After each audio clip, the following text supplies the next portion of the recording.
صلوا عليه وآله صلوا عليه وآله.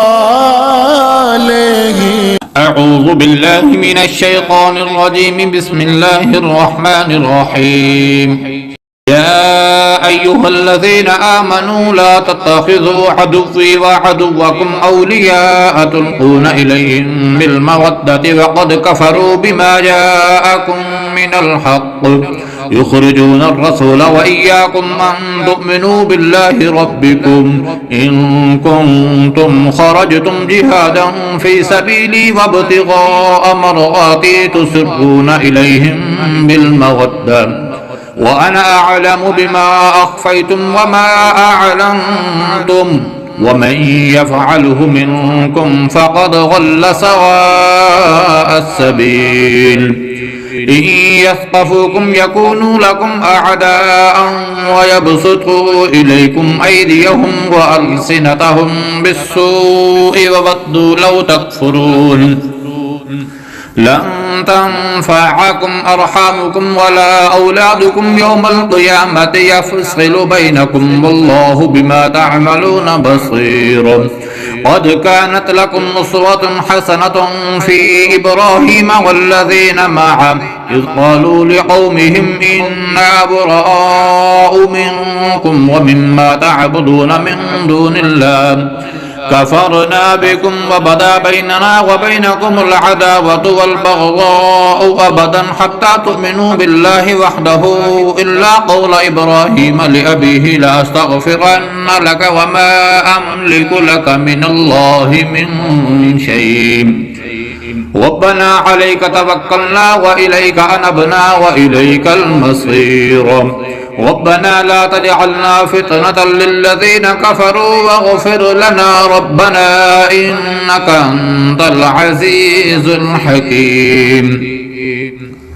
لقد كان لكم فيهم أسوة حسنة لمن كان يرجو الله واليوم الآخر ومن يتول فإن الله هو الغني الحميد. عسى الله أن يجعل بينكم وبين الذين عاديتم منهم مودة والله قدير والله غفور رحيم. لا ينهاكم الله عن الذين لم يقاتلوكم في الدين ولم يخرجوكم من دياركم أن تبغوهم وتقسطوا إليهم إن الله يحب المقسطين. إنما ينهاكم الله عن الذين قاتلوكم في الدين وأخرجوكم من دياركم وظاهروا على إخراجكم أن تولوهم ومن يتولهم فأولئك هم الظالمون.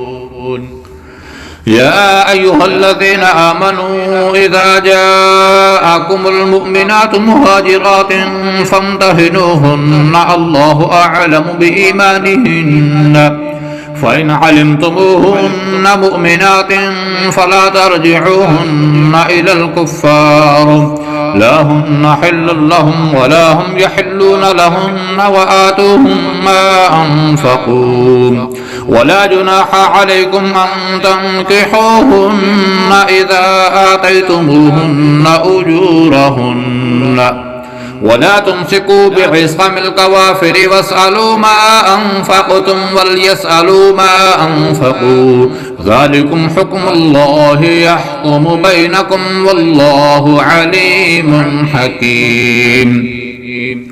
وإن فاتكم شيء من أزواجكم إلى الكفار فعاقبتم فآتوا الذين ذهبت أزواجهم مثل ما أنفقوا واتقوا الله الذي أنتم به مؤمنون.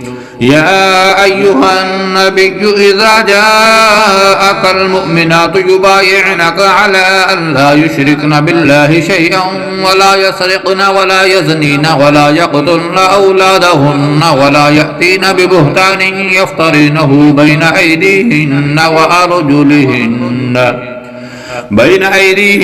وأرجلهن ولا يعصينك في معروف فبايعهن واستغفر لهن الله إن الله غفور رحيم.